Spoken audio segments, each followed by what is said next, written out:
கிறிஸ்துவுக்குள் மிகவும் அன்பானவர்களே, ஆதியாகமம் 22ஆம் அதிகாரத்திலிருந்து இன்றைய நாளுக்கான வேத வசனம்.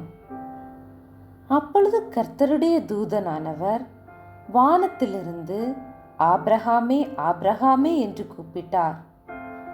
அவன், இதோ அடியேன் என்றான். அப்பொழுது அவர், பிள்ளையாண்டான் மேல் உன் கையை போடாதே, அவனுக்கு ஒன்றும் செய்யாதே. நீ அவனை உன் புத்திரன் என்றும் உன் ஏகசுதன் என்றும் பாராமல் எனக்காக ஒப்பு கொடுத்தபடியினால் நீ தேவனுக்கு பயப்படுகிறவன் என்று இப்பொழுது அறிந்திருக்கிறேன் என்றார். ஆதியாகமம் 22ஆம் அதிகாரம் 11, 12 ஆகிய வசனங்கள். ஆமேன்.